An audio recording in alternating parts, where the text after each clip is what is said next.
Hello, everyone. Welcome back to the Voice of Transformation, the podcast that inspires you to live the meaningful and purposeful life. And today we are having the special guest who is going to share with us his story. This is a person who lived on the street. This is a person who was born in poor family. But of course, he didn't choose to be there for all his life, and today is closing the word, sharing his story. Please help me and join me. Welcome, Aman.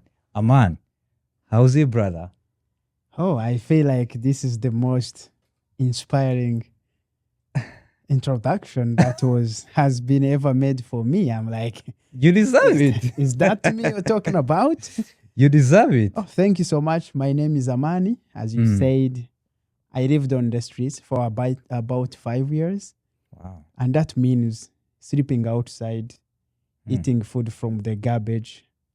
Wow. Sometimes, being chased by the police, thrown in jail because they survive on the streets. There is always something going on. And if you're not very serious, of course, you end up in jail. But again, now, I didn't just remain a street child. So I'm a proud father, I'm a husband, How many kids? 3 children Oh, of my wow. own, and also Wow. 3 children that my family adopted. Mm. Yeah. It's amazing to have you here in our studio. Thank you so much. Yeah. I'm really excited. Yeah. How did you see America? Different from Rwanda? Of course, a lot of different things, great things, Mm. some weird things, Oh, really? and Okay. some of the things don't really relate with what I know. So I'm like, okay, what is that? But that's Wow. America. Wow. Wow. This is so it's a blessing actually to have you here. So Thank you.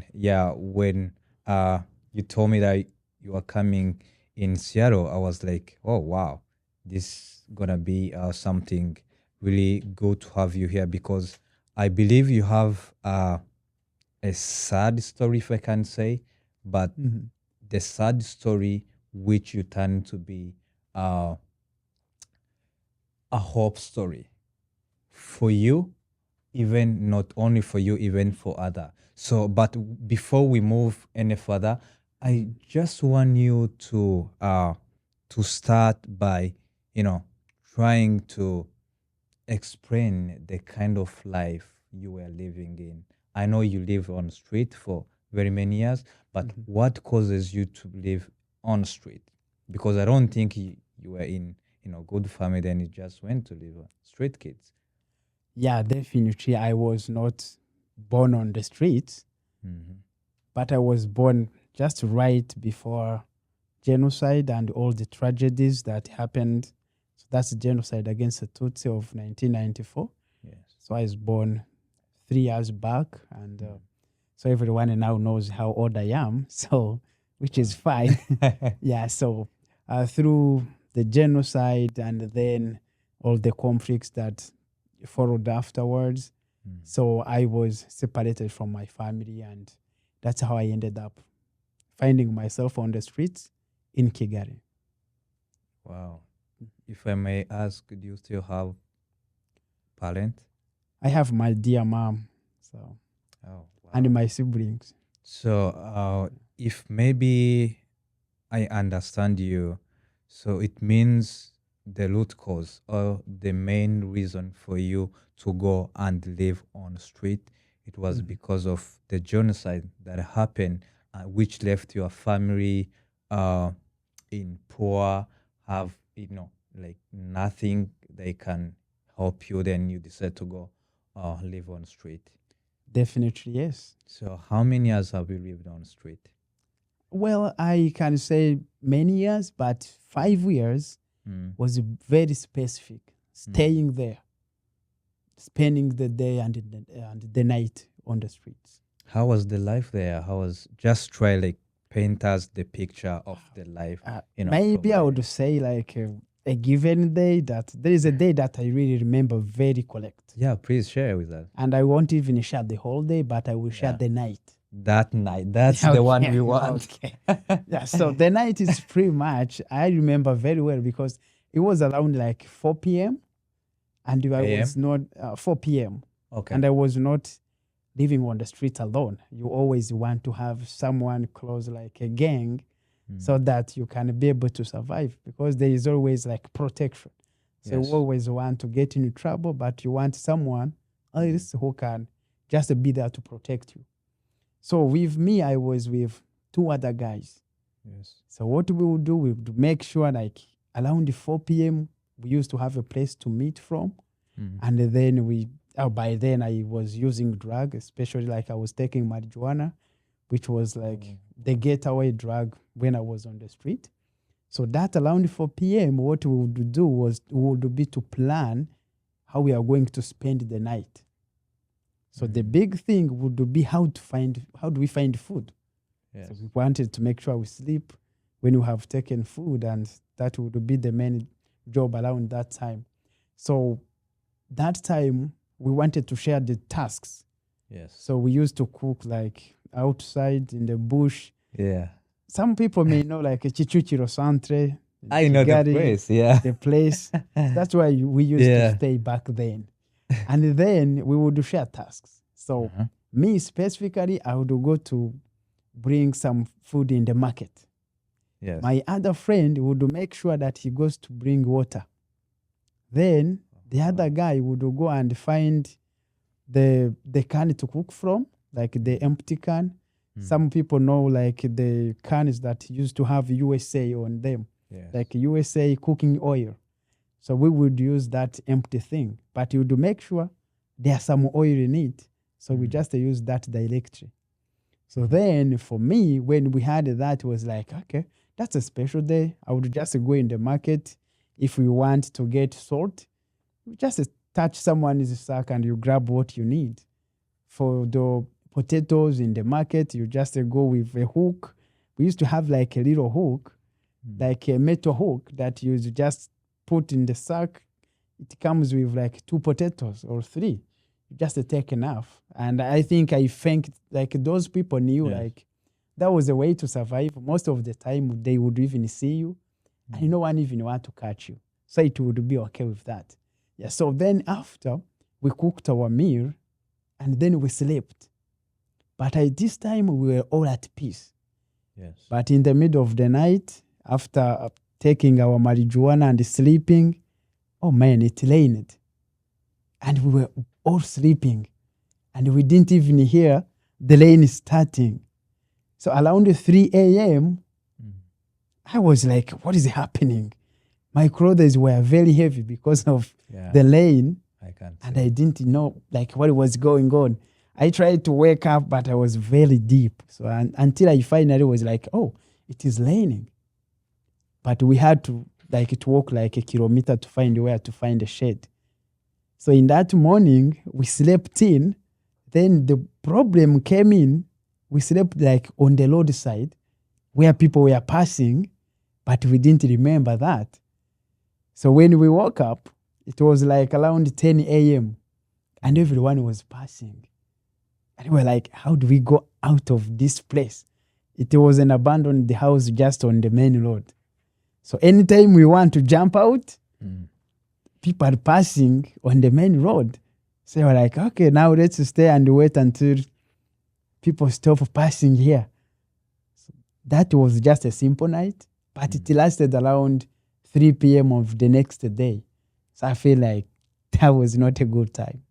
Wow. But that time, I will never forget that. So that's like one of the struggles, despite others of jumping people's fence and getting bananas or something and like all that survival. So, and I think you were doing that as the way to survive. Because you didn't have money to buy food, you didn't have money to buy all those, basic needs. Then, in your introduction, you said you ended up going in jail. What Yeah. happened? What was like that moment? What did you do for you to be in jail? It's mostly for any other street child. So the best way to survive is trying to steal something. Yes. And that time, of course, I was caught. And there was no final point apart from going to jail. How many days or Oh, time did you spend in jail? I didn't just go there once. Oh, Sorry, wow. Many I time? went there many times. So the last time I spent a long time was 8 months. 8 months in jail. Yeah, but that 8 months was a blessing to me. And people Oh, be like, how does someone get blessed I because of know. being in prison? I'm also interested to know. But I want to tell you the Oh, truth. Within that time, it tell. was enough time for me to see people going out of jail and coming back and finding me there. And then I realized, you know what? If nothing changes, Yes. I will go out and I will come back. I will go out and I will come back. Then I went out when I was very determined. And I was determined to never come back there. So that was the big reason in the 8 months that I learned. Oh, wow. This is a powerful story. Mm-hmm. So tell us, when did you come out of from jail? When did you decided now to build another life? When, what was like now your turning point Yeah, well, the from that? turning point, like the real turning point was I started seeing old people. Mm-hmm. Like someone, I was 19 years old. And then I could see someone coming in jail and they are 40 years old, 50 years old. So I was like, if I keep this life, it is possible that I'm going to even be 30 and I would still be the same person because there is no difference between what I'm seeing for all those old people. So then I decided there were opportunities. We used to be taken in street trading centers. And then after some time, like 3 months, you eat and you get more energy. You start complaining on everything. Yes. Then you decided to go back on the streets. But for me, I was determined if I go out, I'm not going to come back. If I go out to school, there is nothing that I'm going to complain about. I'm going to accept any other situation as long as I'm going to school. So that was the final turning point. So I was there then waiting for the street student center to come and take us to school. And that happened, I remember the date. Mm-hmm. That was the 3rd January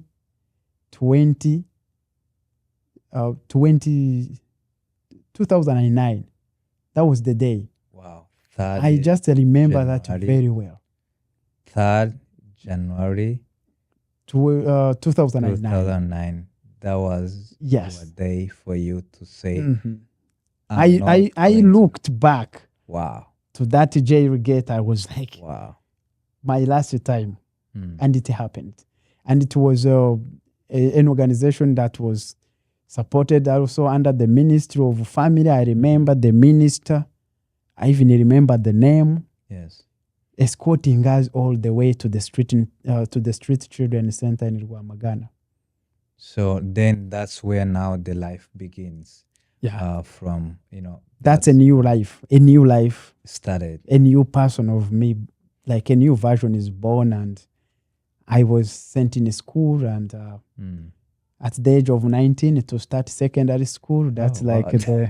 the hard part. I know. I know. Yeah, some People, of my age. kids, they always Yeah, always just, definitely. hey, look at this old man who is in class. I thank God I was not a female. So that's the one thing I thank God. Yeah. So because I would be okay to say my age, but I Yeah. don't know how it would look like for When if I was a you're ready. female. Yeah, that would be very hard. So, thank you actually for sharing that. Thank you so So much. yeah, from all that darkness story, and today you are a man who is inspiring very many other kids. Yeah, definitely. So that is a blessing. Mm-hmm. So Yeah. when now did you start now feeling out, yeah, I have overcome that. I'm now in school. I'm doing great. So, but this is not only enough. I have to go back and help Mhm. on those people. I have to go back and help those street kids. So, like, what is the inspiration behind? Where did you get that inspiration, or and when did you start? Oh, thank you. So maybe we didn't talk about that. I'm also Mm. the founder of Shia Love Rwanda, Oh, which is a yeah. non-profit organization Mm. based in Kigali, supporting the children living on the street, just same children living in the same condition that I used to live in. The inspiration just came when I started seeing me going to school and not just going to school, but doing well. So I was like, some children, who were still my friends, Yeah. some of the new ones who are very young and they are still on the streets. So I would see no difference between me and them, apart from me being in the opportunity Yes. that were created by people. Some of the people I never knew, but I knew someone somewhere Mm. gave me the chance to go back to school. So I knew some people who were doing that. So I used to meet the founder of my high school, which is Rwamagana Leaders School. It's a very great school. I could see him, and he used to tell us he was an author of the books, and he used to also teach at university. So I would be like, hey, people just come from the US, they come in Rwanda, Mm. do something that takes me from the streets Yes. to school, and now getting this best opportunity. And I looked at where we were staying in with your brother, Alexis. Mm. So I would see him just as another young man. Actually, how But did you meet with him? Because I think this is also interesting story. yeah, it's Because did you meet in street in like no. please share with us This is like what how did you happened. meet? So the street children center that I was staying in Mm-hmm. reached a time that it was not capable of taking care of everyone staying in the school. Okay. They were happy to help us go to school, Mm. but they wanted us to go in families. And for me, I was not going anywhere. So my friend, who was a teacher by then, Mm. Melissa, was a friend to your brother. So she was like, there's this guy who is in school, he's good, but now he's not staying in school anymore. So where can he stay? Like you didn't have where to stay Yeah. after school. Yeah, in the school break. Okay. And then your brother, of course, as he would add another kid to another kid. So I was just another boy in the house. That's how I joined it. So, and I think when we were talking uh, before this, you shared me with a story how now he become your inspiration, or that the things you are doing today, it's things that you have been seeing, observing from him. So now share with us a little story of when now you said, I have to create my own organization, because this is something I can say that is beyond for you to be on the street and now trying to dream, to help those street kids and even having an organization. It's not something Yeah, that definitely. that everyone can think about. So Yeah. when like what is when just share with us how that idea came. So, well, I would not say that I knew even the word organization and its Wow. meaning. So when I was in school and I would see people helping us, Mhm. so I knew I wanted to do the same thing. I knew I wanted to help children who are living on the streets, but I didn't know how. I would see your brother, I would see people visiting us in the center, visiting us in school. I would see people who are at my age mate. They would be volunteers. Someone just 18 years comes from the US. They come and teach us. I see your brother. It's like, oh, it's just this thing is done by normal people. So then I had that dream. I want to do the same thing. I want to really go and help. Then I used to write that in my journals. I want to say I was very poor in English when I started. So what I had to do was to write so many journals. And this lady who was a teacher, a volunteer, used to read our stories. Like she would read and see and give you feedback. And I would be talking about going back to the streets, just with another good image now as a new person. Yes, to taking the good news to the street children. Because to me, anytime I would say street child, I would just reflect and see myself and be like, if no one gave me the chance, I would still be that guy. So I don't want to stop this chain of love, just to stop. I want to carry it to the next generation. So as people had given me the chance, I wanted to do the same thing. And that is back in 2012. And I started dreaming about that. And you know what I did was to just give a little thing to the street children whom I could just access. During Christmas, since 2012, I started every school break. Go to the same village where your brother was staying, and that's where I was staying, and invite a few kids and just to share with them my lunch. And that would be my Christmas time. And then I got the opportunity. I went to university. So like I won a scholarship. Then I was like, wow, this is so good. So when I was in Kepler University, then they gave me the scholarship that covers everything, with even some extra money for buying airtime, for buying shoes. And I would use that money every Saturday to see the children on the streets. Without knowing what was going to come out, then I started inviting my friends. So they would be asking me, like, every Saturday you come very tired, but you are very happy to go the next Saturday. Like, what are you doing? So I would be telling them, when I go, I just share with the children on the streets, and we do a lot of joke, we do a lot of fun. And then some friends started joining me every Saturday. So we would see this group of street children, and then this group of young men and women from university, just making a group in the streets. And they would be very happy. So, and these kids, every time they would be waiting for us. I remember they used to escort me all the way to the bus stop. And that would be like my good time in my life.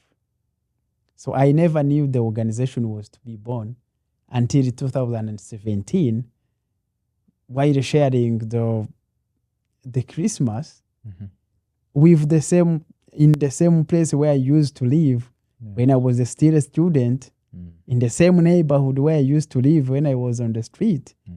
So with my friends, we were like, you know what? Let's create this as an organization. Let's take these children to school. It was by then about 15 children.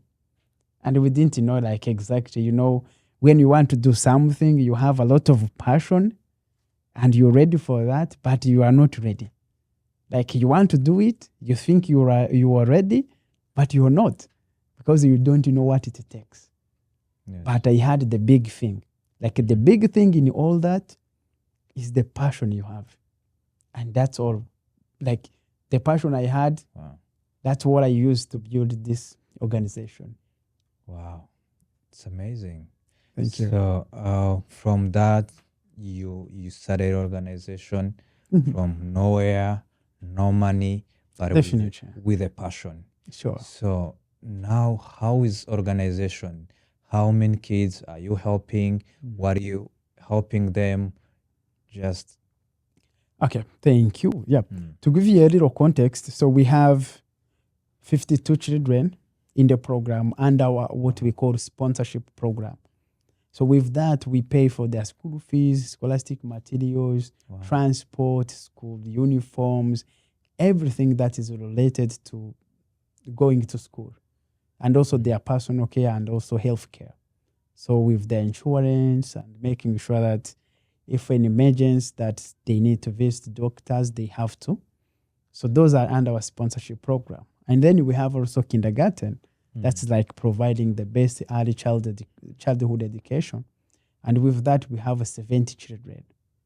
So our big dream, we want to make sure we invest in early childhood education and primary education. Why? Because that is the foundation. So we want to make sure no child misses that opportunity. We are very obsessed with quality education. Like that's the whole thing. Yeah, I Yeah, think when because we are talking yeah, behind the camera, you just telling me how you really want to change this kind of, education. yeah, Not only just sending the kids to school, but again looking up what are they learning for and how are they going to use it for to make the yeah. impactful life. So, wow, I think that is so powerful and very big. Thank you. To come from street and now you're having an organization that have more than 50 kids. So, are you feeding them? Are you only sending them to school? Like, what is the program? Are they staying together? So, what is like the Okay. picture? So the program I talked was just education program. So we have other programs. So like the big one that we do mostly is like the mentorship and counseling. Yeah. Just to make sure they leave the past behind and then they can focus on the future. So with the high school students, like secondary school, we also provide them with leadership courses and classes, which is like really powerful. Like how do you make this individual be ready for changing the next generation as well? So it's giving them the leadership skills they need and also providing opportunities to exercise that as well. So then on the side of the parents, like to make sure these children also have a secure environment Yes. because it counts on how well they can do in their education journey. So we work also so much with their parents. So it's pretty much, most of these parents didn't have chance to go to school or their education was interrupted. So we want to make sure they understand the journey their children are taking. So giving them the opportunity to know how they can help a child who is going to school. Because some of them think, oh, we are doing this and this for our children. I would give you an example. I remember I had a family work so hard to buy a TV for their children who are going to school. But it's pretty much they don't even have time to watch the TV. Yeah. But they used to think because they go to other neighbors' families to watch TV, they think if they buy TV, it's a good solution. But it's pretty much that was not a solution. So when we talked to the family, they were like, oh, actually, we need to even sell this TV. Because we as the parent, we don't even watch it. So now it is going to take time for our children to even do well in their school. They sold the TV. But that was the opportunity we created for them to just learn and understand. And now the children are in high school and they are doing great. So we are doing so much in partnering with the families. And we call it a partnership. Because we know there is nowhere we can take children to a success journey without empowering their families. Because that's where they come from. Yeah. Yeah, That's like the source. Wow. definitely. Wow. On my behalf, just I can say, may God bless you and just keep your journey moving forward. Thank you. I know you have met with a lot of challenges because your story can tell us. What was the most biggest challenge that you faced through all this journey that you said, I was almost going to give up, but because of this, I decided to continue. I would not call it a challenge. Okay. I would call it the biggest lesson I have ever learned Wow. about life. So one thing that I always tell my friends is God does not show you the full picture or the vision, That's because so powerful. sometimes you might be scared. I want to tell you this because when I look at myself of today and 15 years back, I would not even be convinced by myself. That you Like, are I would who not you are agree today. with me that that is me. So I think what I want to see in my life is just a little progress. I don't want to see 10 miles ahead. I just want to see my next step. Then I believe if I can make just one step, it opens me to see the next one. It's like going in a corner. You can't see the next corner until you are at this one, which you are just seeing. So sometimes I think people get scared because they don't see the full picture. Yes. Yeah. And to me, I'm like, God, I don't even want to see that. I want to see where I can just focus now. And then I believe that God is taking care of the next thing. Wow. So you didn't meet with the challenges with uh, financial situation, anything like that? Oh, those are not my challenges because I don't even solve them. This is how this is how I say it. Okay. Oh, because those are normal. So now it is my daily life. Anytime I'm looking at something, I'm like, okay, where do we get this money? Where do we get this money? But when you look at the money we have got, we are not the ones who gave it to ourselves. It was someone's money, and because of what we are doing, so it's like someone just believed in the dream that we have. So I feel like if I meet a financial challenge, I don't call myself to just solve it. I just ask God to create an opportunity. And I always tell people, I just want to get ready. If I meet someone who believes in what I do, I always ask myself, am I ready to spend their money? Am I ready to use their money in a correct way? Because I find like that's the hardest thing. Otherwise, if I'm ready, an opportunity will always come. Yeah, and I think as you say, there is this saying that says opportunity plus preparation equal to success. So which means whenever opportunity comes and finds you when you are not ready, it's always gone.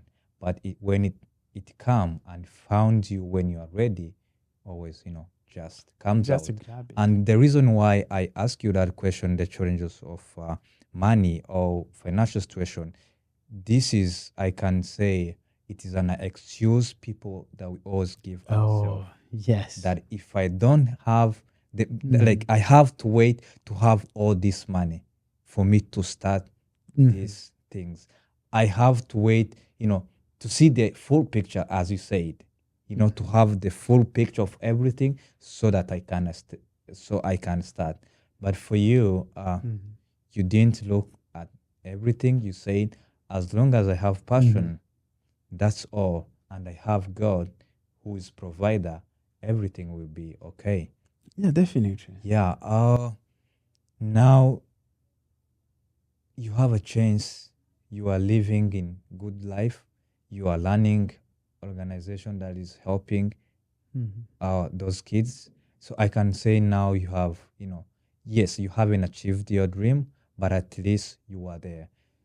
What could you tell the kids who are still on the street, or even for the people who still think like they are small, they can't make it in life, they can't, reach to their dream? So what could you tell them? For those who are on the streets, I wish they can hear this and listen to this. Please listen. There is no very far that you cannot reach. So if you can dream it, you can become it. I think the big part is, do you believe you can? Because I am the true witness. Yeah. of what True. that child can become. And that's what guides my daily work. I believe in the children that I work with. I believe in their ability. I remember for the first time sitting in my high school, I was not even understanding the class instructions. I would just sit and see the class movement. If they stand up, I just stand up. But I don't even know why they are standing up. If they go out, I don't know if it is break time or not. I just go out and come back with them because I couldn't understand the English. But after all, I graduated and won a scholarship. So it is possible. That's the one thing I can tell. That thing you're dreaming, it's possible because I was dreaming it that time. And to those who see the street children and think like they are second humans, how to say like one thing, Yeah. I don't want to be like, oh, you are not going to convince us that we should believe in them. Just look at yourself, just reflect on yourself. There is a lot that have passed, you have grown, you have become a new person, but I have become a different person as well. So I look at myself, I'll be like, if you don't believe, just look at me. There are people who know me, there are people who were together by that time. Yeah. I know them. Like know it some of can them, yeah. happen. Yeah. It can happen, and just by twist, it works. So it's a matter of meeting the right opportunity. And I believe like those kids, if given the chance, and that's why I decided to be a bridge between them and opportunities. Wow. Wow. You Thank said you. something that I really like, that if you can dream it into your head, you can have it into your hand, which means it all always starts from your head The mindset. and everything. Yeah. So, wow, I know your story is so long and we can't share on it like within this amount of time. If Definitely. maybe we get another chance to meet with you, we're gonna share more about it. But thank you so much for joining us today. Thank you so much for everything that you are doing. It's so encouraging. It's so inspiring. Even just only to hear your story that you are on street and now you are learning organization. You are, crossing the world, sharing your story. It's so powerful. And I know it's going to transform a lot of people. Aman, thank you so much for being here. Thank you so much for hosting me. Yeah. All right. Yeah. Guys, wow. This is amazing. So please, if you're still here, please allow me to ask you one thing. Go and hit subscribe to our podcast so that you can be the first person always hear or get this conversation. Otherwise, see you, love you, bye.